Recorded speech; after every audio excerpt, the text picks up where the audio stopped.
So you see, we have constantly warnings, hints that consist perhaps in a slight feeling of uneasiness, uncertainty, fear. Now, under primitive circumstances, you pay attention to these things.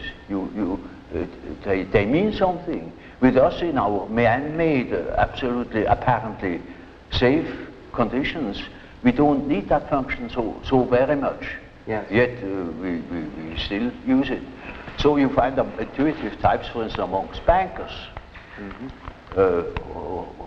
Wall Street men. Yes. They follow hunches, you know, gamblers of all descriptions. Yeah. You find the type very frequently among doctors, because it helps them in their prognosis. Sometimes a case can look quite normal, as it were, and you don't foresee any complications. Yet, an inner voice tells you, now look out, here is something not quite all right, you know. Yes. You cannot tell why and how, but we have a lot of subliminal perceptions, you know, sense perceptions. And from those, we probably draw a good deal of our intuitions. But that is perception by the way of the unconscious. Yeah. And you can observe that with intuitive types. You see, intuitive types very often do not perceive by their eyes or by their ears. They perceive by intuition. For instance, once it happened that I had a woman patient in the morning at 9 o'clock. And you see, I often smoke my pipe, and there is a certain smell of tobacco in the room, or a cigar. And so she came and said, but you begin early. I said, you call it early at 9 o'clock? But no, you must have seen somebody at 8 o'clock. I said, how do you know?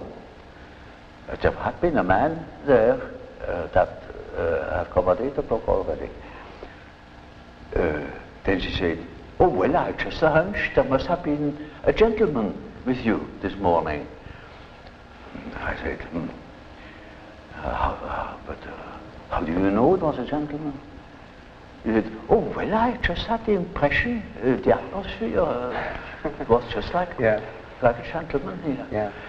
All the time, you know, the ashtray was under her nose, and there was a half-smoked cigar. Yes. But she wouldn't notice it. Yeah. So you see, the intuitive is the type that doesn't see the stumbling block before his feet, but he's rat for 10 miles. Yes. You make a distinction between an intuitive extrovert and an intuitive introvert. Yes. All these types can be on the extrovert or introverted line. For example, more specifically, what would be an example or a difference between an intuitive extrovert and an intuitive introvert? Well, you know, you have chosen a somewhat difficult case, you know, because one of the most difficult types is the intuitive introvert, you know. The intuitive extrovert you find among hunters, bankers, gamblers. That is quite understandable. But the introvert the introverted variety is more difficult because he has intuitions as to the subjective factor, namely the inner world. Yes. And of course that is now very difficult to understand. Because what he sees are most uncommon things, and he doesn't like to talk of them. Yes. If he's not a fool, because he would spoil his own game by telling what he sees, because people won't understand it. Yes. For instance, once I had a patient, a young woman, about 27 or 8, and her first words were, when I had seated her, she said, you know, doctor, I come to you because I have a snake in my abdomen. I said, what? He said, yes, a snake, a black snake, coiled up right in the bottom of my abdomen.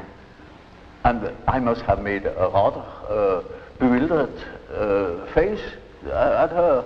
And she said, you know, I don't mean it literally, but I should say it was a snake. It was a snake. You see?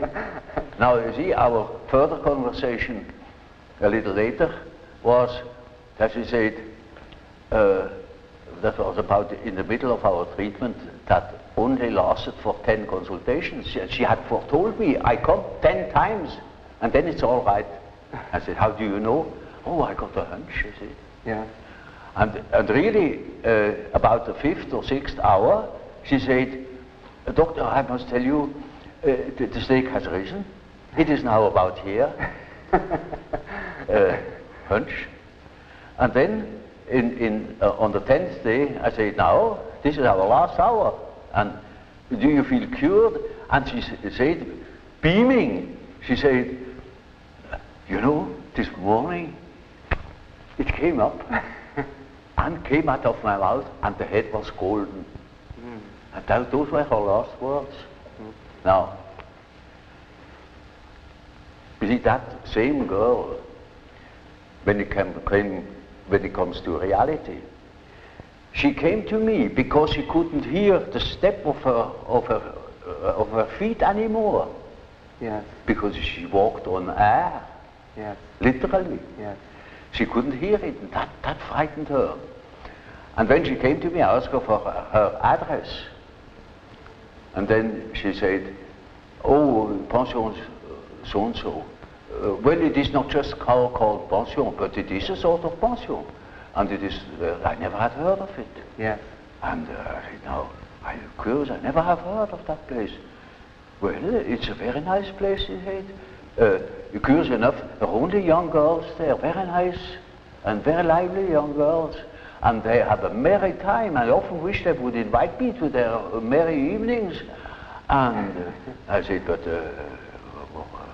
they amuse themselves all alone. Said, oh no, there are plenty of young gentlemen coming in, and they have a beautiful time, but they never invite me. It turned out that it was a private brother.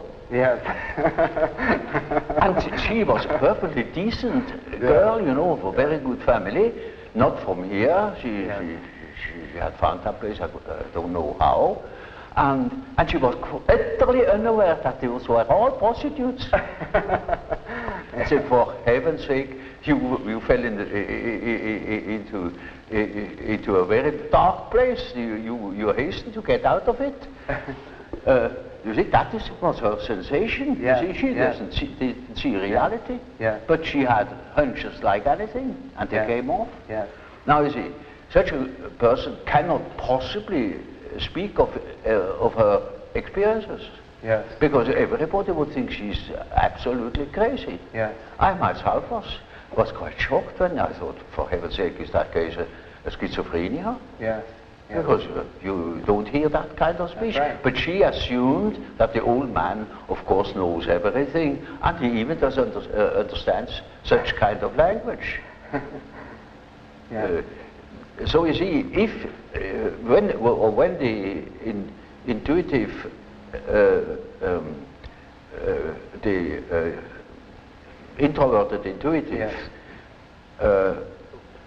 would speak what he really perceives, then practically nobody would understand it. He would be misunderstood. And so they learn to keep things to themselves. And you hardly ever hear them talking of these things. That is a great disadvantage. But it is an enormous advantage in another way. Not to speak of the experience they gather in that respect, but also in human relations. For instance, they come into the presence of somebody they don't know, and certainly they have inner images. And those inner images give them a more or less complete information about the psychology of the partner. Yes.